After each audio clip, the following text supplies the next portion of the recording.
On a compris en fait que, étant jeune, il y a beaucoup de zones d'ombre qui entourent nos relations de fiançailles. Alors, étant jeune, comme je le disais, nous sommes appelés à ces choses-là. Nous sommes tous appelés à ces choses-là et nous aspirons d'ailleurs à ces choses-là. Donc, ce soir, je serai heureux de vous donner des éclairages sur justement cette relation si passionnante ou ces relations si passionnantes que sont les fiançailles. Lumière sur les fiançailles. Lumière sur les fiançailles, c'est notre thème de ce soir. C'est notre thème de ce soir. Alors, on va commencer très rapidement par essayer de vous donner ma définition. C'est vrai que chacun a une idée claire, en moi, de ce que sont les fiançailles. Ok?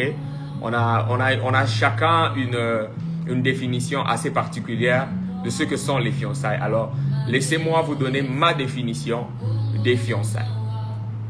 D'accord? Welcome, guys. I'm just happy to see you here one more time. And I'm so happy. Bonsoir, bonsoir. Merci, bienvenue à vous. Alors, je le disais, je vais vous donner ma définition de ce soir. Ok? Ma définition des fiançailles. Alors, je définis tout simplement les fiançailles comme étant la période ou l'étape d'une relation, ok? L'étape d'une relation dans laquelle le cap ou l'objectif mariage devient clair. Aussi simple que ça. Je reprends. Les fiançailles, ok? C'est la période ou l'étape d'une relation dans laquelle le cap, pour parler de cap, c'est le cap en fait pour ceux qui font des études nautiques. Le cap, c'est simplement le point d'arrivée, ok? Le point d'arrivée, l'objectif, le but, ok? The goal, comme on dit en anglais, the purpose, ok? C'est ça le cap. Donc, c'est la période ou l'étape d'une relation, ok? Entre un homme et une femme, dans laquelle le cap ou l'objectif mariage devient clair. Aussi simple que ça. Ok, je vais raccourcir encore plus. C'est la période d'une relation où l'objectif mariage devient clair. C'est ça les fiançailles. Aussi simple que ça. Ok, j'ai essayé de vous donner la définition la plus simpliste et la plus explicite de ce concept-là qu'est les fiançailles. Alors, comme je le disais, ce soir, notre thème, c'est lumière sur les fiançailles. Pourquoi lumière sur les fiançailles? Parce que simplement, on a compris, en tant que jeune, on a compris en tant qu'encadreur aussi, qu'il y a plusieurs zones d'ombre autour de cette relation ou autour de ces relations-là. Qu'il y a plusieurs zones d'inconfort autour de ces relations. Qu'il y a plusieurs tractations. Il y a plusieurs tractations comme ça dans le chef de certains jeunes autour de ces relations-là. Voilà pourquoi ce soir, on va essayer de vous apporter des éclairages, ok? Des éclairages concrets de cette relation merveilleuse et passionnante qu'est le fiançailles. Alors, on est assez clair, j'espère qu'on est sur la même longueur d'onde concernant la définition, ok? On a dit que les fiançailles, c'est une étape, ok? Ou une période d'une relation, période dans laquelle le cap où l'objectif mariage devient clair et précis, clair et net, ok? Où le mariage ne devient plus qu'un simple projet, entre guillemets, mais que le mariage devient un objectif concis et précis, ok?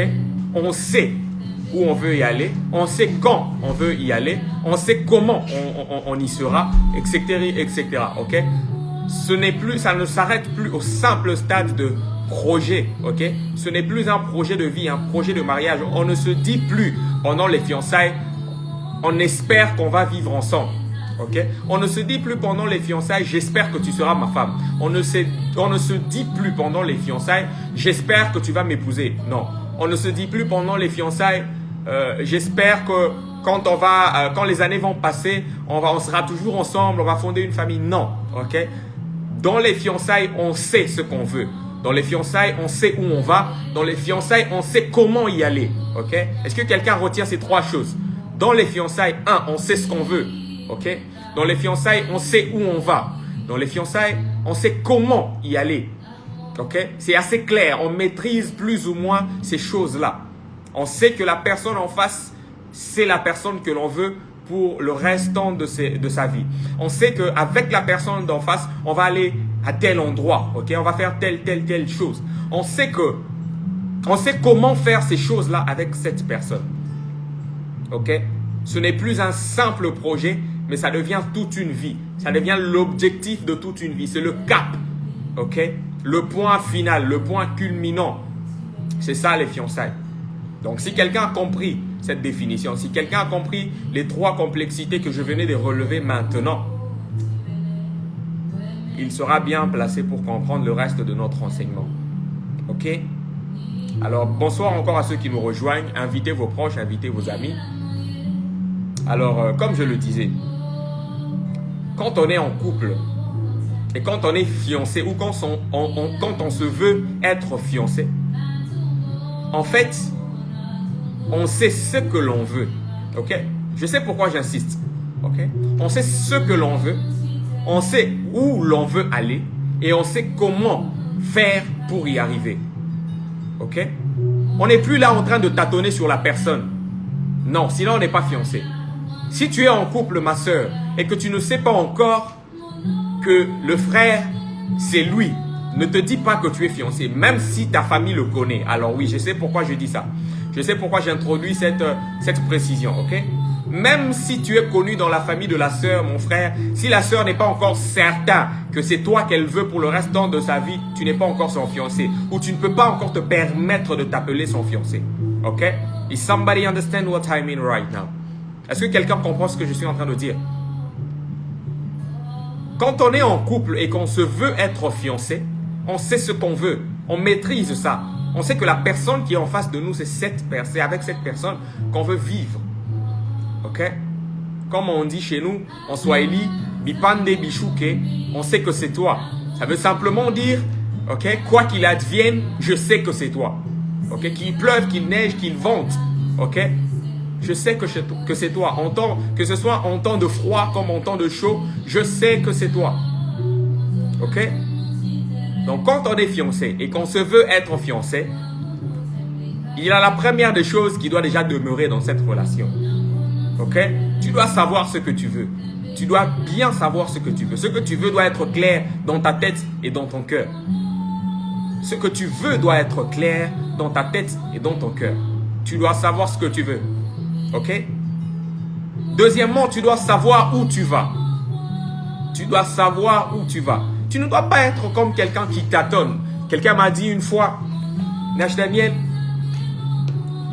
je suis en couple depuis 3 ans et j'aime cette fille, mais simplement, au vu des choses qui se passent dans notre relation, je ne sais pas trop où on va. Tantôt on se sépare, tantôt on fait une pause, tantôt on se dit on va faire ça, tantôt on se dit on va faire ça. Donc tu tâtonnes dans ce que tu fais. Tu ne sais pas tu ne sais pas quelle direction suivre. Tu ne peux pas te permettre de dire que tu es fiancé. Ok? Ou tu ne peux pas t'accorder ce luxe-là. Je sais pourquoi je dis le luxe. De dire que tu es fiancé. Parce que derrière, il y a tout un tas de responsabilités qui va te suivre. Il y a tout un tas de complexités qui vont s'attacher à cet état-là de fiancé. Cet état de fiançailles. Ok? Donc la deuxième condition pour dire que tu es fiancé, c'est que tu dois savoir. Quand je dis tu, ça veut dire toi et ton conjoint. Vous devez savoir où vous allez. Cela doit être clair et bien précis dans votre tête et dans votre cœur. Vous devez savoir assez clairement où vous allez. Ok? La deuxième condition. Ok? Et la troisième condition, ok? D'un fiançailles ou pour se permettre ou pour se dire qu'on est en fiançailles, la troisième condition que je te donne ce soir, c'est que tu dois savoir comment faire pour aller où tu veux aller. Est-ce que quelqu'un me comprend? Est-ce que quelqu'un est avec moi ce soir? Tu dois savoir comment faire. Ok? Il y a quelqu'un qui m'a... C'est comme quelqu'un en fait à qui on a posé la question une fois. Ok, tu veux l'épouser, c'est bien, mais comment tu comptes t'y prendre? Il te dit, je ne sais pas en fait. Déjà, c'est le langage de quelqu'un d'immaturité en fait. Okay? On ne peut pas vouloir se marier à quelqu'un sans savoir comment faire pour y arriver. Quelqu'un qui veut se marier a un projet clair. Et quelqu'un qui a un projet clair sait comment arriver à ses fins. Sait comment mettre les choses sur pied. Sait comment concrétiser les choses. Ok? Donc, tu dois savoir comment faire pour y arriver. Tu dois savoir que d'ici 3 mois, je ferai ceci. D'ici 6 mois, je ferai ceci. Le semestre prochain, je ferai ceci. L'année prochaine, je ferai ceci. Tu dois le savoir. Ça doit être clair dans ta tête. Ça doit être clair dans ta tête. OK? Ça doit être clair dans ta tête. Tu dois savoir comment faire pour arriver où tu veux aller. Ça doit être clair. Donc, je récapitule les 3 conditions d'un bon fiançailles. OK? Écris avec moi en commentaire les 3 conditions d'un bon fiançailles. Les 3 conditions d'un bon fiançailles. On est déjà en train d'aller en profondeur. Les 3 conditions d'un bon fiançailles. Ou de bonnes fiançailles. OK? Pour être en accord avec le français. Les 3 conditions d'un bon fiançailles. OK? Première condition, tu dois savoir ce que tu veux. Vous devez savoir ce que vous voulez. OK? Mon frère, si la sœur manifeste des doutes, si la sœur te montre clairement qu'elle hésite encore, ne t'affirme pas comme son fiancé. Je sais pourquoi je le dis et je vais revenir plus tard.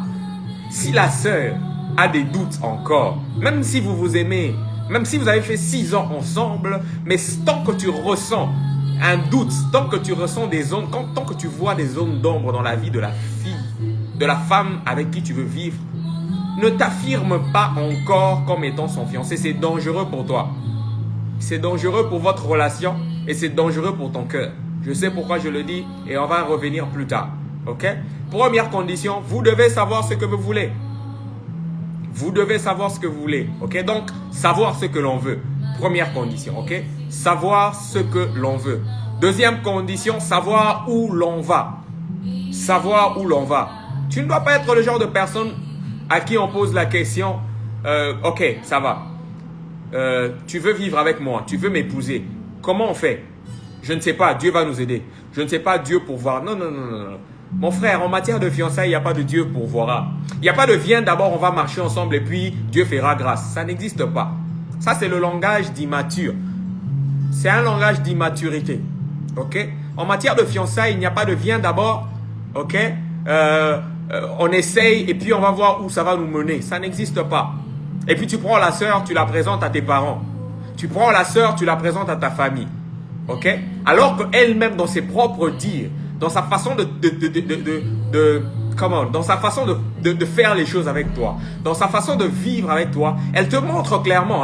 Parce qu'il y a des gens, beaucoup de gens sont venus me voir. OK? Beaucoup de gens sont venus me consulter avec des peines de cœur. Des gens sont venus me consulter avec des problèmes que l'on peut qualifier de difficiles. OK?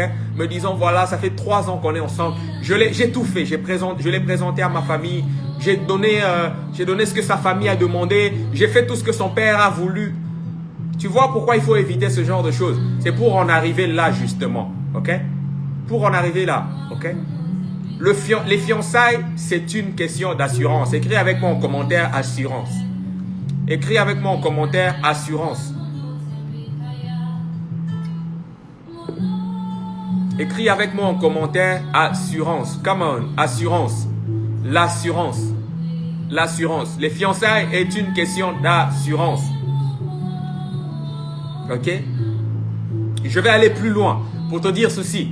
Pendant les fiançailles, tu n'as pas le droit de douter. Je sais pourquoi je le dis. Pendant les fiançailles, tu n'as pas le droit de douter. Tu peux douter de tout. Sauf de ça. Sauf de l'état de votre relation. Sauf de la personne. Tu n'as pas le droit de douter. Si tu sens que tu commences à douter, ralentis. Conseil gratuit. Si tu sens que tu commences à douter dans tes fiançailles, ralentis. Regarde en arrière. Revois les bases. Et si ça ne te rassure toujours pas, arrête-toi. Arrête-toi. OK? Arrête-toi. Si tu sens que tu es en train de douter pendant les fiançailles, ralentis. Ralentis. Parce que les fiançailles, c'est d'abord une question d'assurance. C'est d'abord une question d'assurance. OK? D'abord une question d'assurance. D'abord une question d'assurance. J'étais en train de dire que la deuxième condition d'un bon fiançailles, c'est que tu dois savoir où tu vas. Donc, on doit savoir où l'on va. Savoir où l'on va. Deuxième condition, savoir où l'on va. OK? Très important. La troisième condition d'un bon fiançailles, tu dois savoir comment faire pour y arriver. OK? Quand on sait ce qu'on veut, 1. Quand on sait où on va, 2. On doit savoir comment faire pour y arriver. C'est la troisième condition. Ok?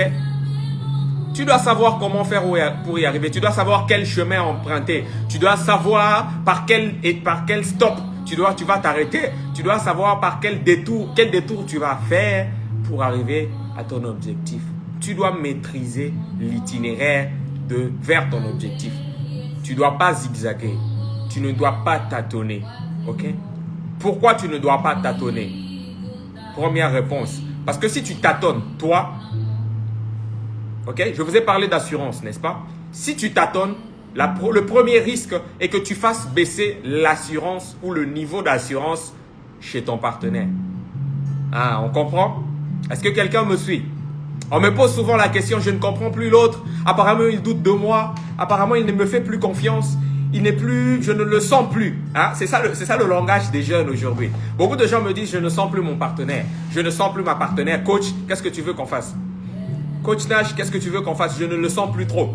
Je ne le reconnais plus. Je ne le retrouve plus. Je ne le retrouve plus comme avant. Ne te poses-tu pas la question de ça? Parce qu'en fait, il y a une chose que je dis souvent à toutes les personnes que j'encadre, ok? C'est dans une relation amoureuse, il y a ce qu'on appelle l'effet miroir. Ok? L'effet miroir. C'est que tout ce que tu fais dans un point A se reflète exactement au point B. Et le point A et le point B représentent simplement les deux partenaires que vous êtes.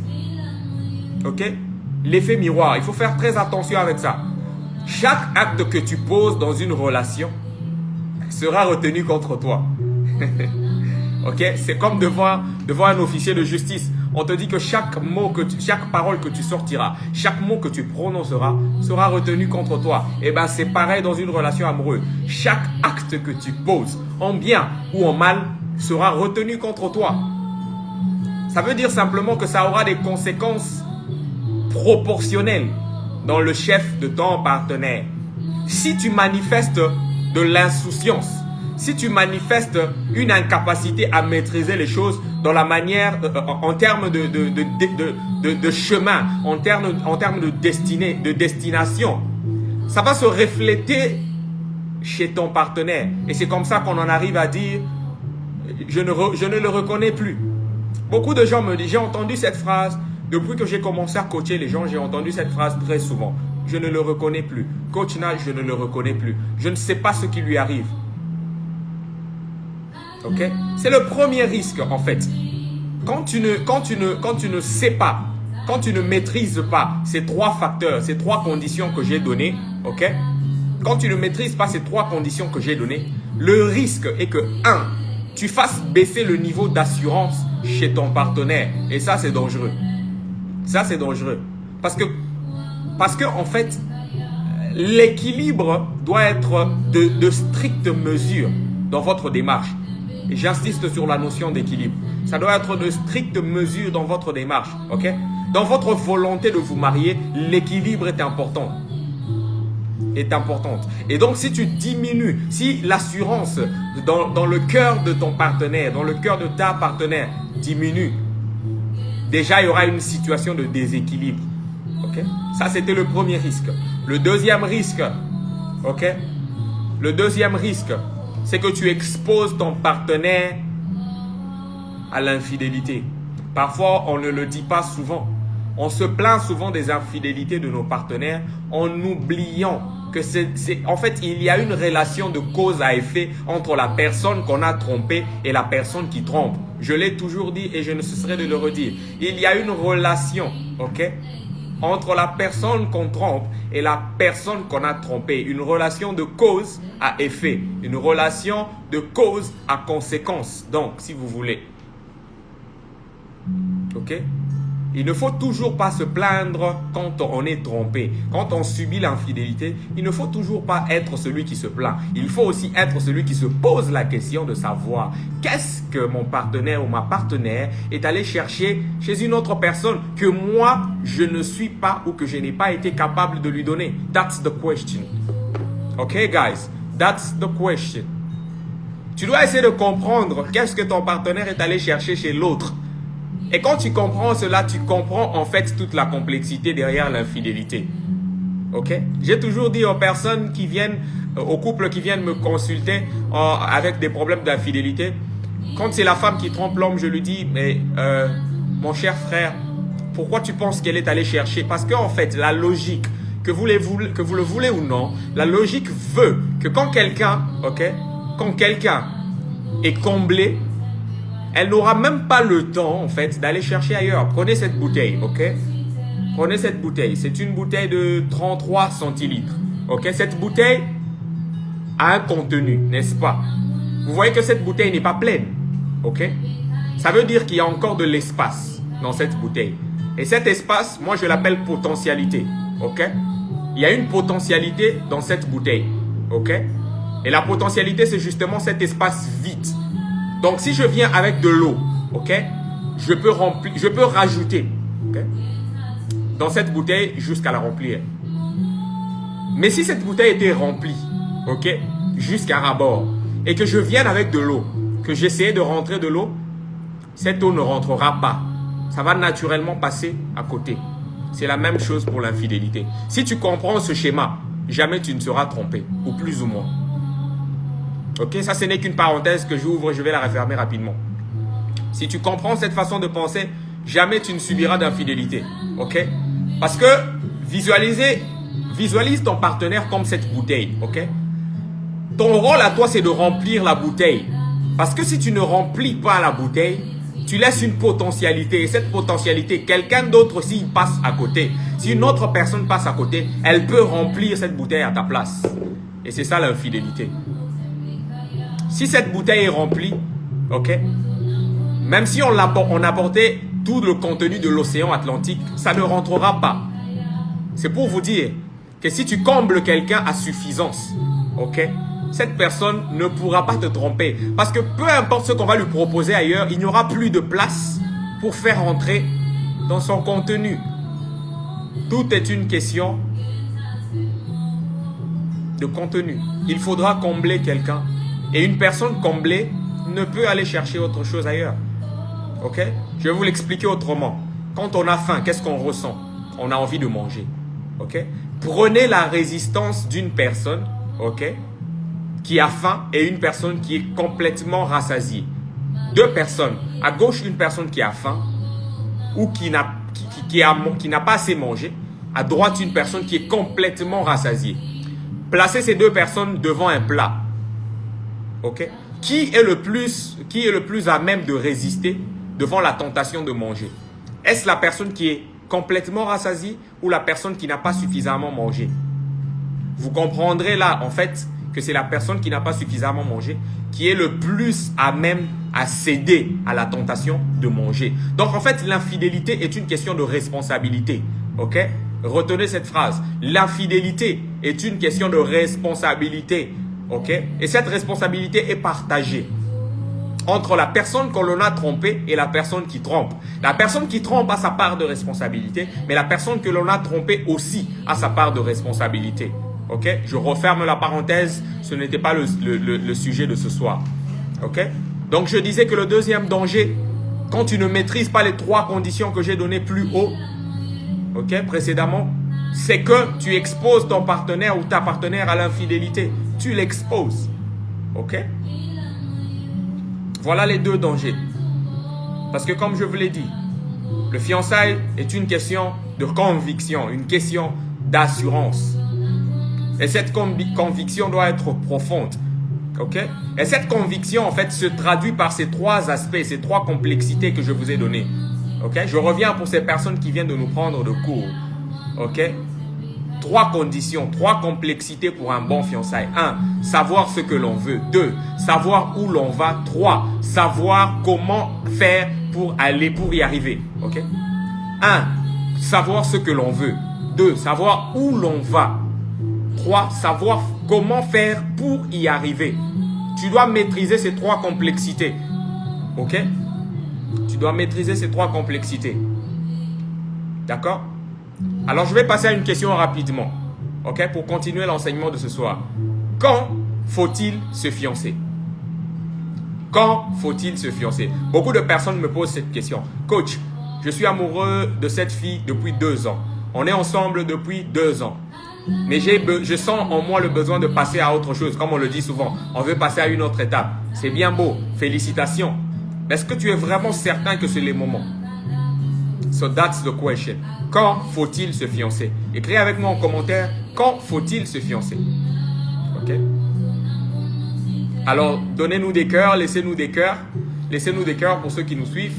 Ça nous aide à nous référencer facilement. Alors, quand faut-il se fiancer? Quand faudrait-il se fiancer? Je vais t'aider à répondre à cette question. La première des choses que tu dois savoir, ok? La première des choses que tu dois savoir avant de te fiancer, ok? C'est que tu dois trouver de la conviction en l'autre. Je vous ai parlé d'assurance, ok? Je vous ai dit qu'on allait y revenir, alors on y est. Conviction, assurance, c'est la même chose. La première des choses, c'est la condition, c'est une condition sine qua non et irrévocable. Tu dois trouver de la conviction dans l'autre et suffisamment de conviction. Tu dois trouver de la conviction dans l'autre. Parce qu'en fait, si l'autre n'est pas convaincu, vous pouvez vous mettre en couple, ok? Vous pouvez vous dire, ok, on y va. Ok, let's go. On s'aime et on y va. Ok? L'autre n'est pas suffisamment convaincu. Voici le danger. C'est comme, en fait, de s'engager. C'est exactement pareil que de s'engager sur un long parcours avec juste un peu de carburant. Est-ce que quelqu'un me comprend maintenant? La conviction, c'est le carburant qu'il vous faut pour aller loin dans une relation. Écris avec moi la conviction. La conviction, c'est le carburant qu'il vous faut pour aller loin dans une relation. Pas d'abord l'amour. Non, non, non. L'amour, c'est la condition sine qua non qui justifie une relation. Ok? Donc, l'amour, c'est le justificatif d'une relation. Mais l'amour seul ne suffit pas à aller loin. Ok? Est-ce que quelqu'un me comprend? L'amour seul ne vous aidera pas à aller loin. Il y a des gens qui s'aimaient hier et aujourd'hui se sont séparés. Pourquoi?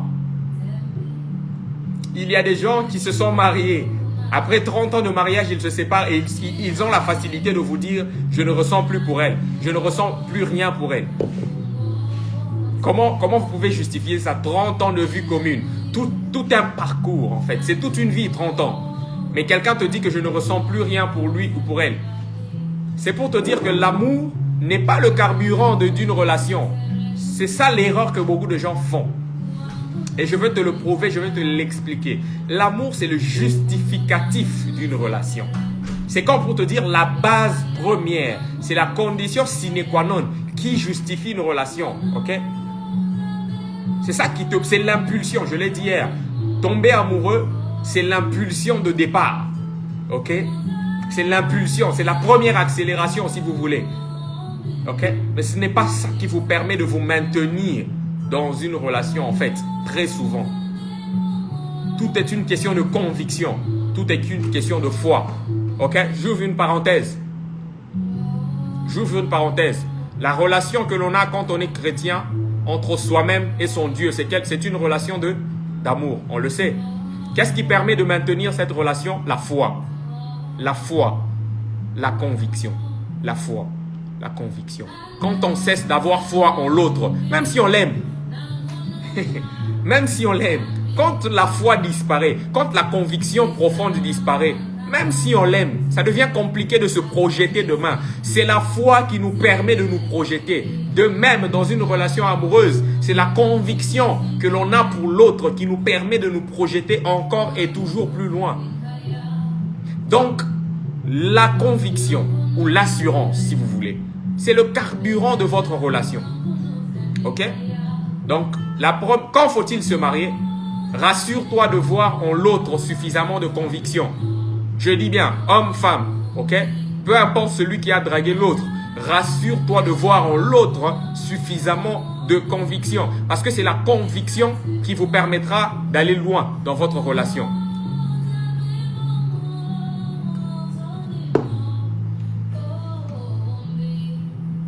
C'est la conviction qui vous aidera à aller loin dans votre relation. La conviction est le carburant de votre relation. Ok? La conviction. Ok?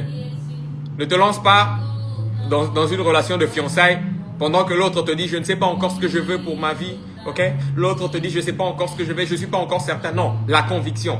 Ok? L'autre doit avoir autant de conviction que toi. L'autre doit avoir une conviction claire et profonde sur votre destinée, sur votre avenir commun. Ok? La conviction. Attends de voir suffisamment de conviction dans le chef de l'autre ou dans le cœur de l'autre avant de te lancer dans une relation de fiançailles. C'est la première des choses. La deuxième des choses, quand faut-il se fiancer? Il faut se fiancer lorsque l'autre est à un stade de sa vie où elle peut gérer certaines responsabilités. Écris avec moi responsabilité. Responsabilité. La première des choses, c'était conviction. La deuxième des choses, responsabilité. Ok? Écrivez avec moi responsabilité.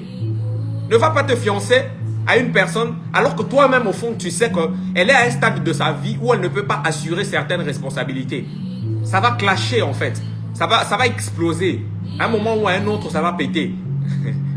Hein, comme on le dit chez nous. À un moment ou à un autre, vous allez redescendre et vous allez vous écraser au sol. Ok? Responsabilité. Responsabilité. Écris avec moi responsabilité. Ok? Quand faut-il se fiancer? Lorsque tu constates que l'autre est à un stade de sa vie où elle peut assurer convenablement certaines responsabilités. Là, tu peux te fiancer. Ok? C'est la deuxième des choses. La troisième des choses, quand faut-il se fiancer? Il faut se fiancer lorsque tu sais que l'autre est prête ou prêt. Est-ce que quelqu'un me comprend? Est-ce que quelqu'un me comprend? Is somebody understand what I mean right now? Ok? Il faut se fiancer lorsque tu comprends ou lorsque tu vois, tu constates que l'autre est prêt ou prête. Ok? Vous avez retenu ces trois autres complexités? Est-ce que quelqu'un a retenu ces trois complexités? Je reviens. La question, quand faut-il se fiancer? Ok? Beaucoup de gens me posent cette question. Ok? Vous pouvez être ensemble depuis 3, 4, 5 ans. Vous pouvez vous aimer depuis longtemps. Tu dis par exemple, c'est mon meilleur ami, on s'aime, on se connaît depuis longtemps. Ok?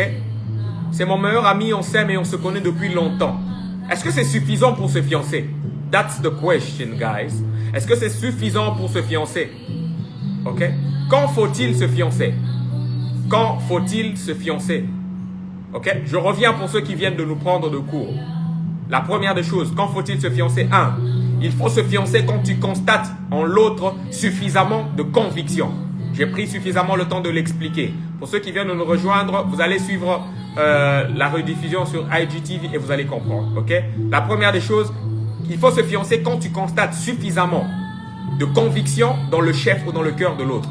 Ok? Premier aspect, première condition, conviction, ok? Ou assurance. La deuxième des choses, il faut se fiancer ou tu peux te fiancer quand tu constates que l'autre est à un stade de sa vie où elle peut tenir certaines responsabilités. Ok?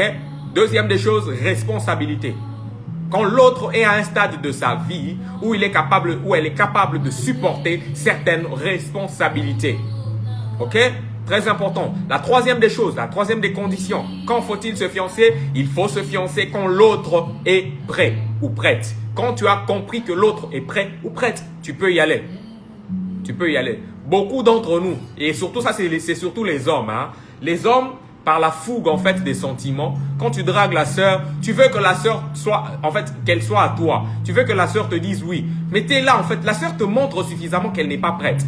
Beaucoup de jeunes filles le disent. Je ne me sens pas prête. Je ne suis pas prête.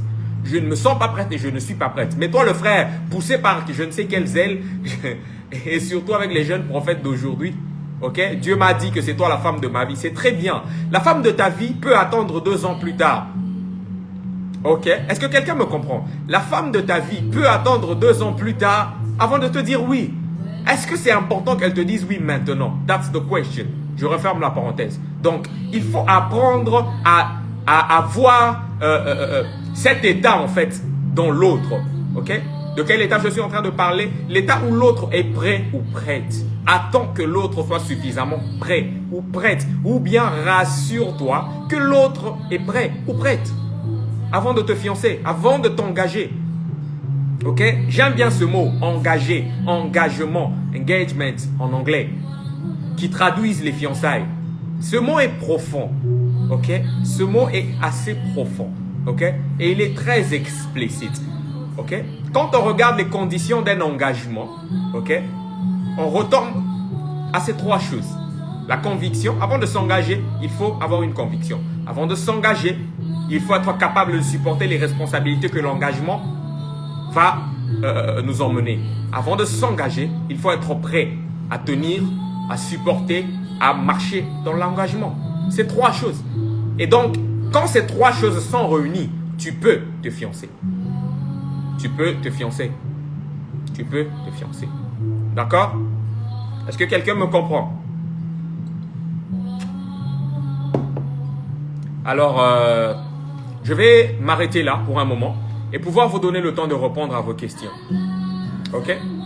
Je vais m'arrêter là. Je crois que j'ai fait le tour de mon enseignement de ce soir.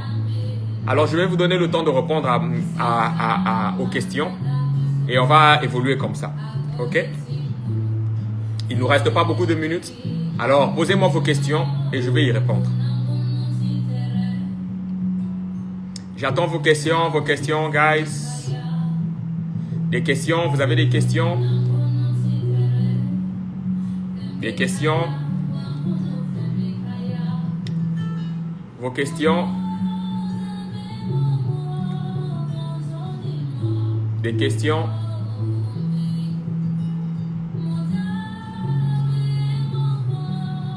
Alors, posez-moi vos questions. Posez-moi vos questions. Vous avez des questions? Je vais vous donner le temps de répondre à vos questions. Je vais pouvoir suffisamment vous donner le temps de répondre à vos questions.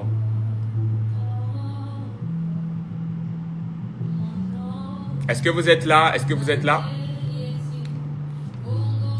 Ok, il n'y a pas encore de questions. Je vais chuter. J'allais garder cette partie pour la fin, mais bon, on va maximiser le temps. Je voulais ici marquer quelque chose de très important. Je voulais finir par ça. Ok? Je voulais marquer quelque chose de très important, finir par ça et vous accorder le temps de poser vos questions. Ok?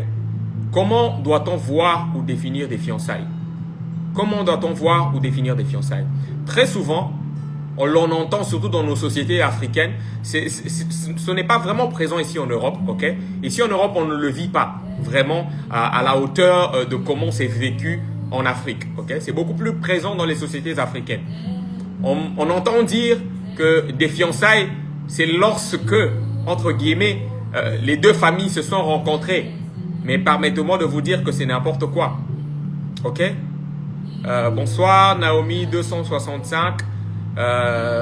Vous allez pouvoir poser vos questions tout à l'heure. Laissez-moi juste terminer cette conclusion, donner cette petite précision et puis vous allez pouvoir poser vos questions. Bonsoir, bienvenue dans Jeunes Discutons Ensemble. Et ce soir, notre épisode, nous étions en train de parler de... Le thème de l'épisode de ce soir, c'était Lumière sur les fiançailles. Ok, bonsoir, bonsoir. Bonsoir Naomi Montana. Alors je disais qu'on entend souvent des gens dire qu'il y a fiançailles lorsque les deux familles se rencontrent. Alors permettez-moi de vous dire, comme je le disais, que cela n'a presque aucun sens. Ok? Parce que ce n'est pas la rencontre de deux familles qui détermine une relation. En tout cas, pas aujourd'hui en plein 21e siècle. Is somebody understand what I mean? Okay, guys? Do you got me, guys? Aujourd'hui, en plein 21e siècle, on ne peut pas conditionner l'union de deux personnes par la rencontre ou la présence des deux familles. C'est impossible. Et d'ailleurs, ça n'a pas de sens sur le plan logique. Ok? Il y a fiançailles. Ok? Laissez-moi vous répondre clairement. Beaucoup de gens me posent cette question. Ok? On me demande, Coach Nash, quand est-ce qu'on peut parler de fiançailles? Voilà, on est ensemble depuis 6 ans, 7 ans. Est-ce qu'on est vraiment fiancés? Ok, moi je vais vous répondre. À ces personnes-là, je repose cette question. Qu'en est-il de vos objectifs? Ok? Ou quel est votre objectif? Ok? J'ai donné la définition, j'ai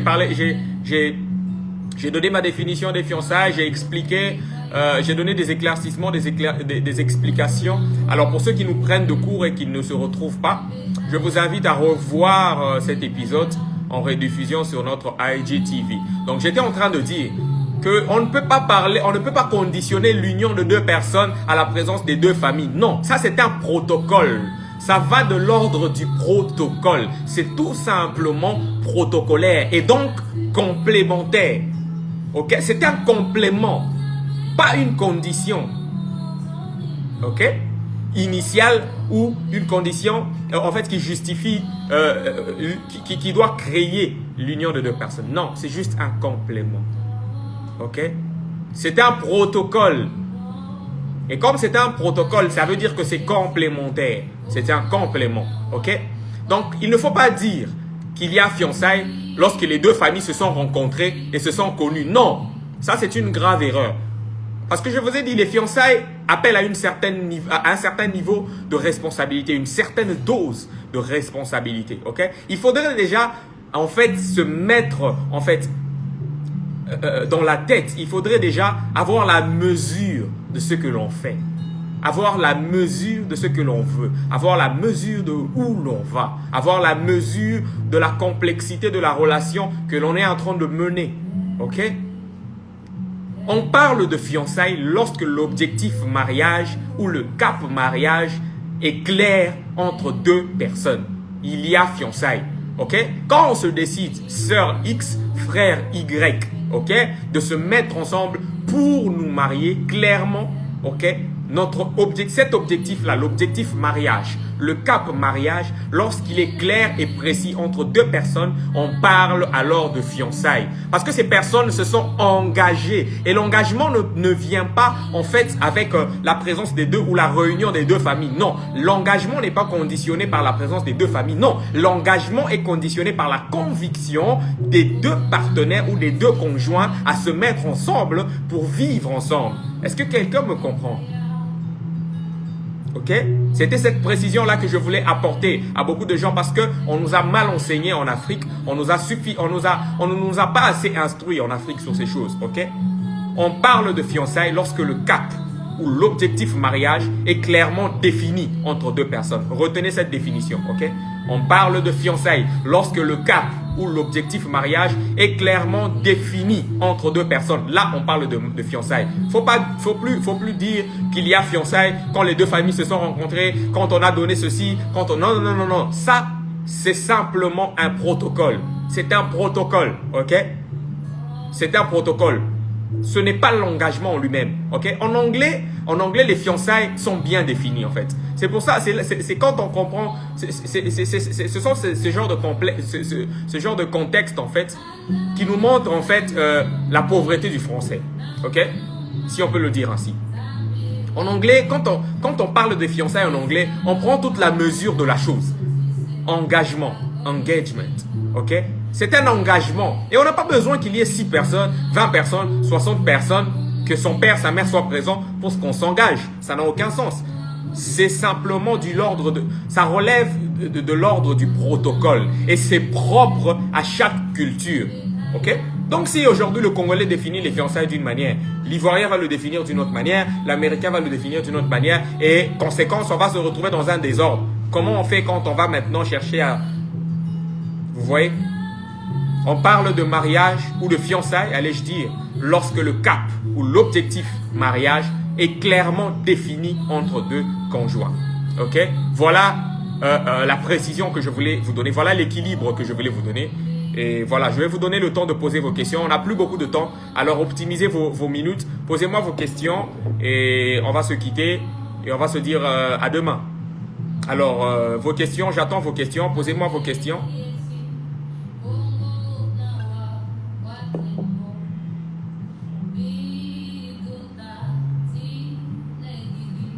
Vos questions, je reçois les premières questions. Posez-moi vos questions. Posez-moi vos questions, je prends vos questions.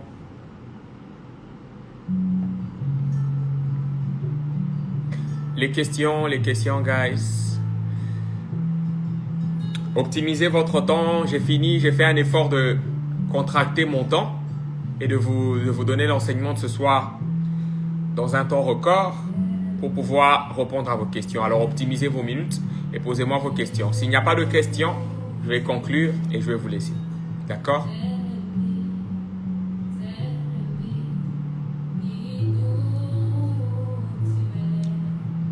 Des questions? Dans environ 10 minutes, on va arrêter. Alors, j'attends vos questions. J'attends vos questions. Et je vous informe dans le même temps que je suis disponible tous les jours parce que tout le monde me pose cette question. Comment faire pour te contacter? En fait, c'est très simple. Ok?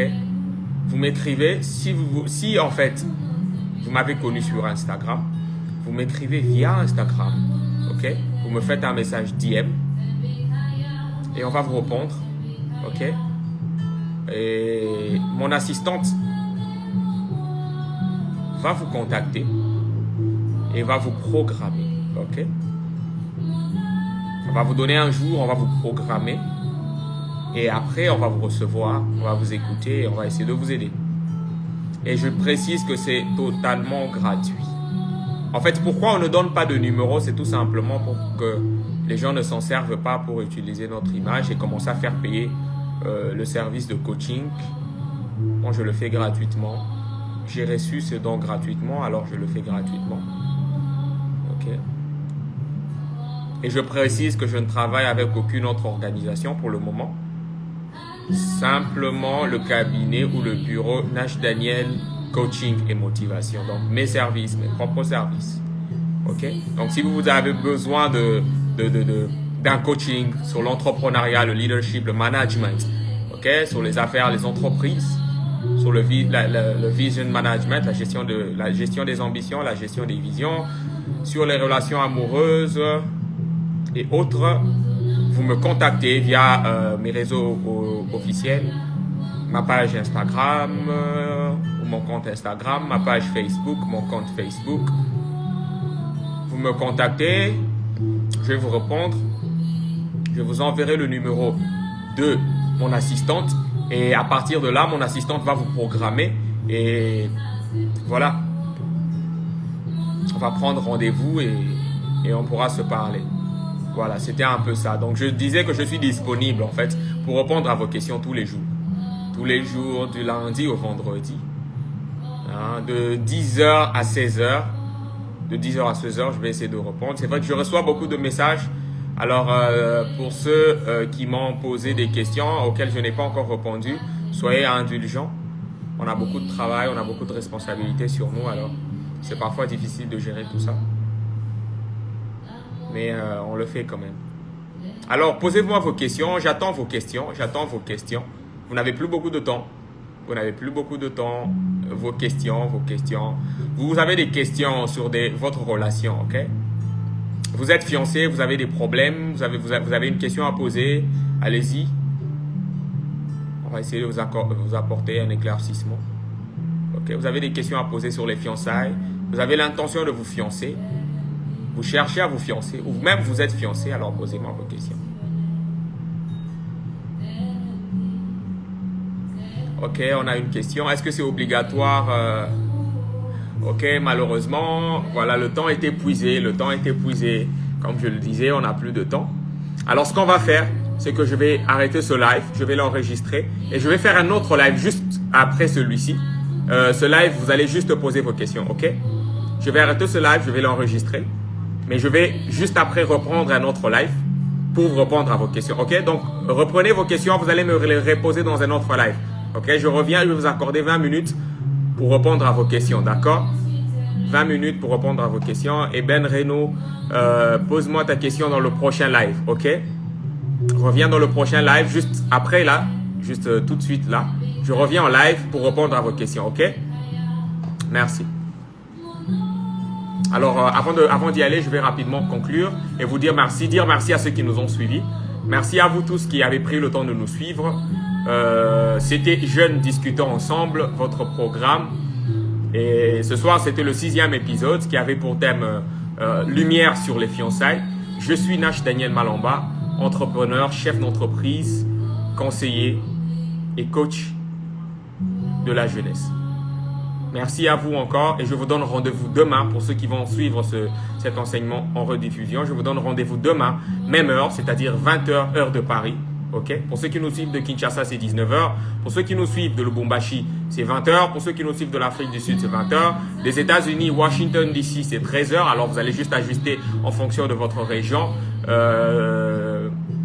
Alors, voilà. Rendez-vous demain pour un autre épisode, le 7e épisode. Et j'espère vous revoir. Invitez quelqu'un, invitez vos proches et écrivez-moi vos questions en DM. Bye bye et merci à vous.